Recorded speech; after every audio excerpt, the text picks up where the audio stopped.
बिस्मिल्लाहिर्रहमानिर्रहीम। Kashmir express digital से जाहिद तबस्सुम का आपको सलाम।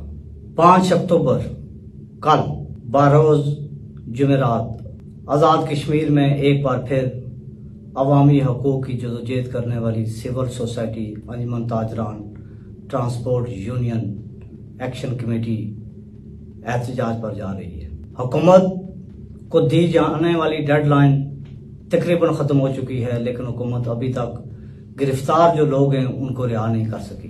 आज़ाद कश्मीर बार कौंसिल ने भी हुकूमत आज़ाद कश्मीर को डेडलाइन दी थी, जिसके 3 दिन कल दिन 12 बजे पूरे हो रहे हैं कि हुकूमत जो लोग गिरफ्तार हैं इनको रिहा करे। अगर हुकूमत ने कल इन लोगों को रिहा ना किया तो आज़ाद कश्मीर बार कौंसिल कल 12 बजे अपने मुशावरती इजलास में ये फैसला करेगी कि उन्होंने मुजाहिरीन की हमायत करनी है या नहीं करनी है। इसके अलावा हमारे पास एक खबर है कि आज़ाद कश्मीर में रजिस्टर्ड गैर सियासी जो जमातें हैं इनकी रजिस्ट्रेशन को किसी वक्त भी ख़त्म किया जा सकता है। मुस्लिम लीग नून के सदर और साबिक़ वज़ीर आज़म आज़ाद कश्मीर राजा फारूक हैदर गुज़श्ता रोज़ एक जलसा आम से खिताब करते हुए कहा कि हमने बहुत बड़ी गलती की कि इस हुकूमत का हिस्सा बने। क्या मुस्लिम लीग नून अपना फैसला कर पाएगी, हुकूमत से अलग हो पाएगी या नहीं? और आज की सबसे बड़ी खबर आपको दे रहे हैं कि आज़ाद कश्मीर में रवां महीने अक्टूबर के माह में आज़ाद कश्मीर में वुज़रा को महकमे अलॉट नहीं किए जाएंगे। कल 5 अक्टूबर आज़ाद कश्मीर में एक बार फिर हड़ताल होने जा रही है। रियासत भर में और 3 डिवीजन में बड़े पैमाने पर हड़ताल हो रही है, जिसमें ट्रांसपोर्ट यूनियन, अंजुमन ताजरान, सिविल सोसाइटी और एक्शन कमेटी के नुमाइंदे और अवाम शामिल होंगे। अभी तक हुकूमत को दी जाने वाली डेडलाइन में हुकूमत ने जो असीरान हैं जिनको गिरफ्तार किया गया था उनको रिहा नहीं किया और न ही लोगों के मुतालबात अभी तक हल किए गए। लोग आज भी अपने मुतालबात पर कायम हैं, बाज़िद हैं कि बिजली के मामले में उनको रिलीफ दिया जाए, आटे में इनको रिलीफ दिया जाए, लेकिन अभी तक हुकूमत को कोई टस से मस नहीं हो रही है। वज़ीर आज़म आज़ाद कश्मीर चौधरी अनवार उल हक मुजफ्फराबाद का दौरा करने के बाद वापस कश्मीर हाउस पहुंच चुके हैं, लेकिन अभी तक कोई इस चीज़ का फैसला नहीं हो सका कि वो अवाम के साथ मुज़ाकरात करेंगे या नहीं करेंगे। सवाल ये पैदा होता है कि आज़ाद कश्मीर के इन मुजाहिरीन को मुंतशिर करने के लिए, इस तारीख को ख़त्म करने के लिए पिछले दिनों हुकूमत की जानब से एक नोटिफिकेशन जारी किया गया जो सोशल मीडिया पर वायरल हुआ, जिसमें यह कहा गया कि वो FC, PC और रेंजर को आज़ाद कश्मीर में तलब करें। यहाँ पर भी लोगों ने गम और गुस्सा का इजहार किया कि आज़ाद कश्मीर की अपनी पुलिस लोगों को कंट्रोल करने में नाकाम हो चुकी है और अब रेंजर और PC और रेंज के जरिए और FC के जरिए आज़ाद कश्मीर के अवाम को कंट्रोल किया जाएगा। ये बहुत मुश्किल नज़र आ रहा है। उसकी बुनियादी वजह यह है कि अगर लोग हड़ताल करेंगे, क्या PC, FC और रेंजर लोगों की दुकानें खिलाएंगे? अगर ट्रांसपोर्टर गाड़ियां नहीं चलाएंगे तो जबरन कर सकते हैं। ये ऐसे नहीं हो सकता।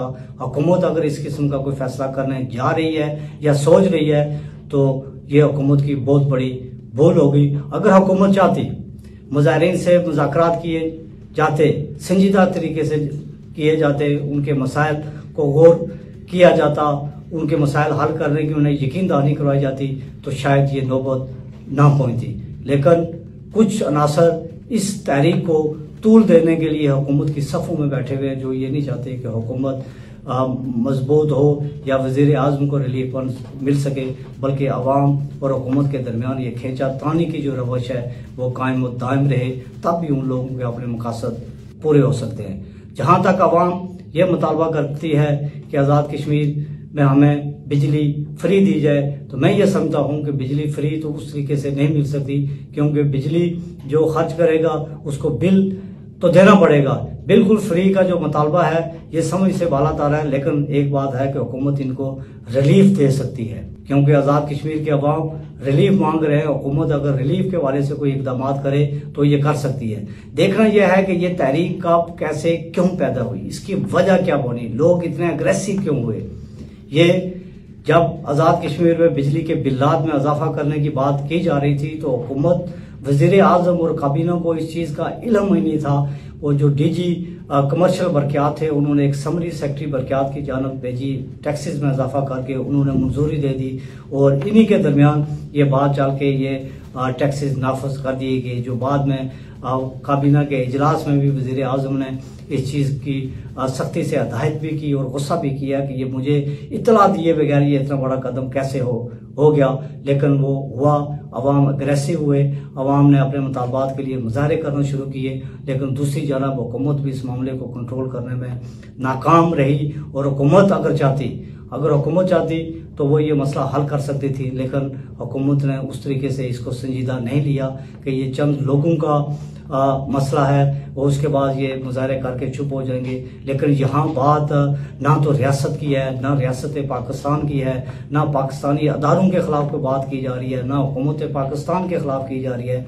अवाम अपने जो बुनियादी मसाइल हैं उनके हल का मुतालबा कर रहे हैं, उसमें रिलीफ मांग रहे हैं, लेकिन कुछ अनासर इसको दूसरी तरफ लेकर जाकर ये कर रहे हैं कि ये लोग जो मुजाहिरीन हैं ये मुजाहिरीन पाकिस्तान के खिलाफ है, अदारों के खिलाफ हैं। ऐसी बात नहीं है, ये ना तो पाकिस्तान के खिलाफ है ना पाकिस्तानी अदारों के खिलाफ हैं, ये खिलाफ है तो अपनी हुकूमती पॉलिसियों के खिलाफ हैं जो इनके मसाइल हल नहीं कर रही। अगर हुकूमत इनके मसाइल पर संजीदा गौर करती, अगर हल करती तो ये मसला आज से चंद दिन पहले या कुछ हफ्ते कबल ही ख़त्म हो जाता। लेकिन हुकूमत बजाय कि इन लोगों के मसाइल हल करती, जो हमारी इतलात हैं कि रात गए तक मुजफ्फराबाद के मुख्तलिफ इलाकों में जो पुलिस के छापे मारे जा रहे हैं ताकि जो ताजर रहनुमा हैं उनको गिरफ्तार किया जा सके।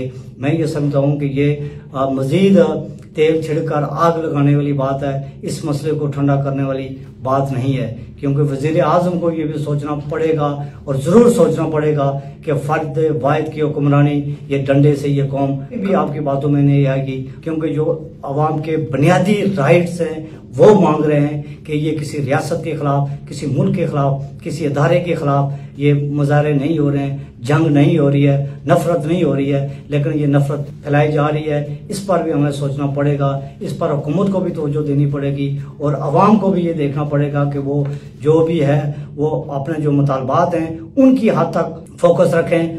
गुज़श्ता रोज सदर मुस्लिम लीग शाह गुलाम कादर और साबिक़ वज़ीर आज़म राजा फारूक हैदर ने भी एक खिताब में ये कहा है और हुकूमत को उन्होंने वाज़ेह और दो टोक लफ्ज़ में ये कह दिया है कि वो जो इस किस्म के जो हथकंडे इस्तेमाल कर रहे हैं, जबर के ज़रिए, तशद्दुद के ज़रिए लोगों को गिरफ्तार किया जा रहा है, ये किसी मसले का हल नहीं है। हम फ्री बिजली के हक में नहीं है, लेकिन आवाम को रिलीफ देने में चाहते हैं कि अवाम को रिलीफ दिया जाए। क्या मुस्लिम लीग नून और हुकूमत के दरमियान जो फासले बढ़ रहे हैं वो ये कायम रह सकते हैं? अब सवाल ये पैदा होता है कि जो पाकिस्तान पीपल्स पार्टी है उसने मुकम्मल खामोशी इख्तियार की हुई है कि ना वो अवाम में जा रही है, वो हुकूमत के साथ बैठी हुई है, लेकिन वो खुद परेशान है कि हम अवाम में जाएं तो कौन से चेहरे लेकर जाएं। लेकिन एक बात बड़ी क्लियर है कि वज़ीर आज़म चौधरी अनवारुल हक ने तमाम सियासी जमातों को एक पिंजरे में बंद कर दिया। ब्यूरोक्रेसी तकसीम हो गई,